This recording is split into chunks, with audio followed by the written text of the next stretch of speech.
Good morning and welcome to 365 Days of Amazing Stories with Theo Mayer. Here we are on day 129, and I'm going to begin the story of Donkey Skin. Now, once, a long time ago, long time ago, there was a king who felt he must be the happiest man alive because his subjects loved him dearly, which made him feel like he must be a good king, which I believe he was.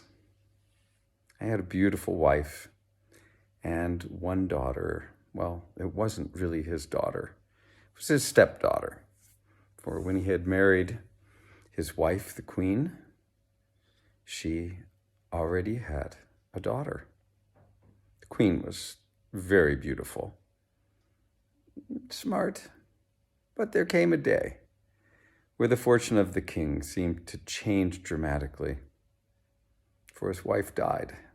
She had fallen ill and seemed to progress very quickly toward that final moment and that final breath.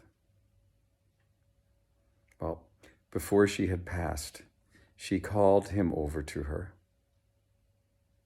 And she said, "Please, for my sake and the sake of the kingdom, marry again once I am gone."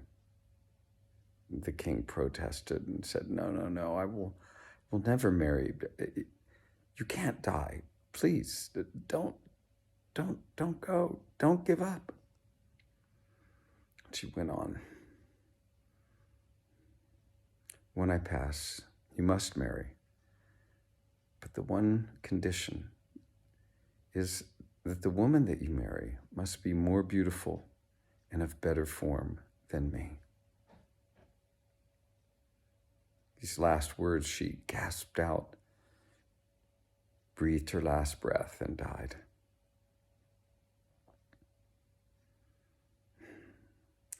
Well, the king was in mourning for quite some time, and despite the urgings of his counselors to seek a new wife, he had no interest to do so. His heart was truly broken.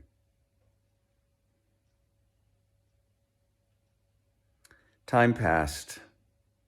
He thought about what his wife's request, and there was some stirring in him that thought, yes, probably I should do as she asked.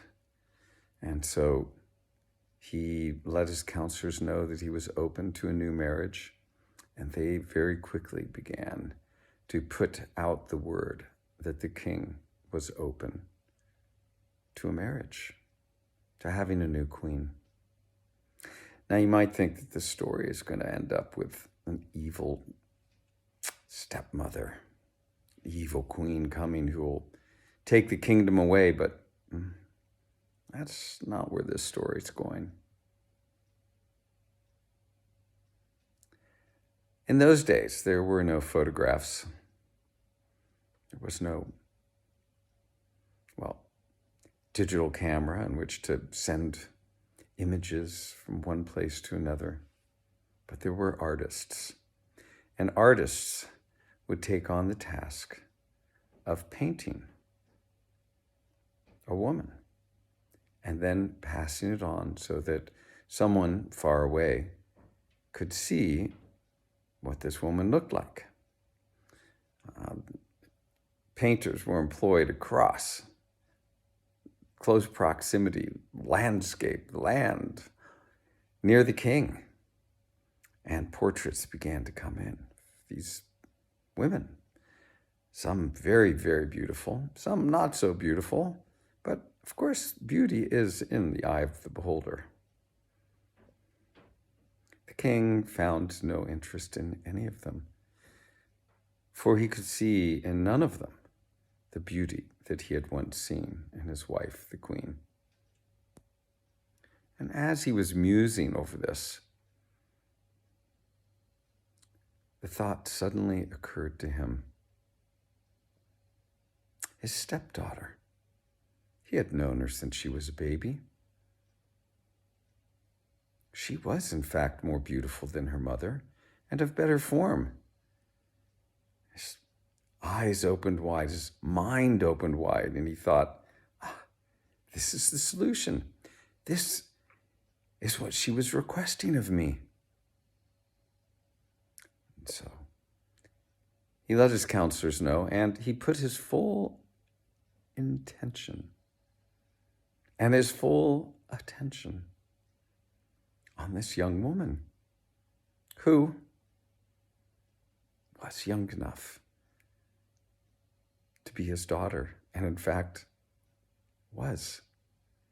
She had always seen him as her father, and what he was asking of her now seemed utterly unreasonable.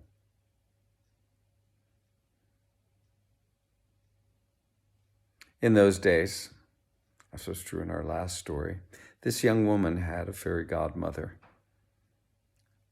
and this young maiden quickly made her way to the fairy godmother and said that she could not marry her father, the king, and asked her, what am I to do? The fairy godmother said, don't worry, I'll take care of this. Inform him that before you even consider marriage, that you need him to make you a dress that is as blue as the sky, and that, well, matches with it without a trace of difference. The maiden went back and informed the king of this, and the king was, well, he was not intimidated by this challenge in the least, and called the best tailors together and told them a task he expected to have done. They set to it, and, well, within a week they had produced a gown that was so incredibly like the sky itself that the maiden could not deny that it was true. Her countenance, of course, dropped, seeing that the king was one step closer to forcing her into marriage with him.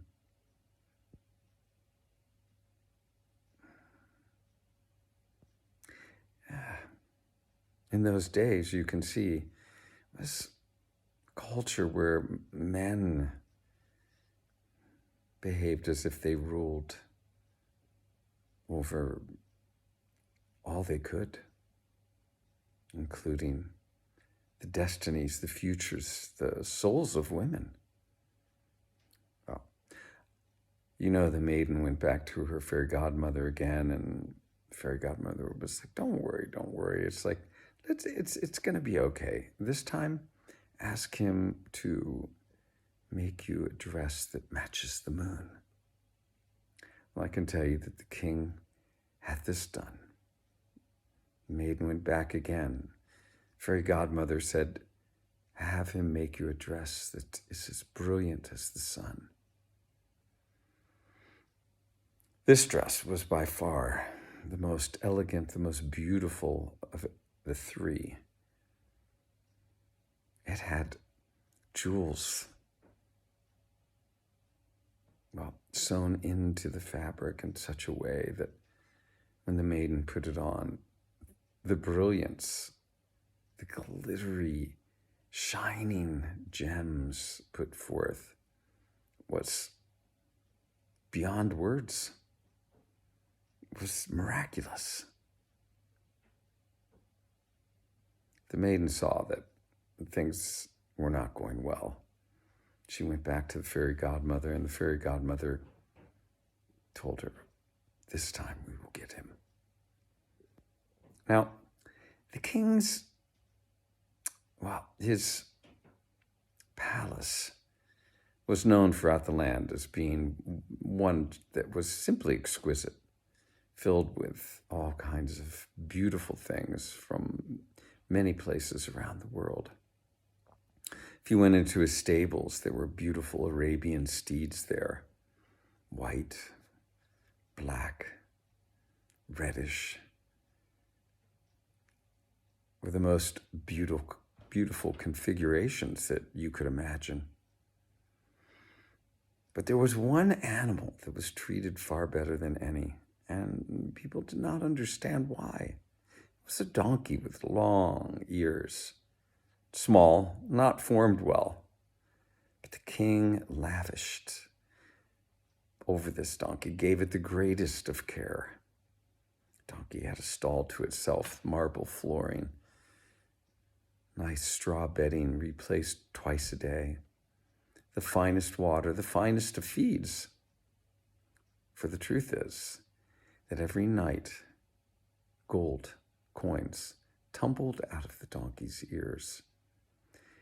The donkey was the source of his prosperity and wealth. The fairy godmother said, "Tell him that you will not marry him until you have the hide of that donkey. He will certainly not part with it."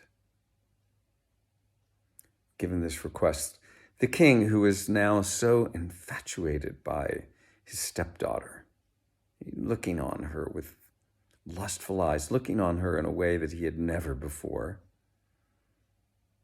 would stop at nothing. And so he had his source of prosperity, the donkey, slaughtered, and the skin presented to the maiden. Okay, we'll leave the story there. Find out tomorrow what happens next. Thanks for joining. Have a good rest of your day.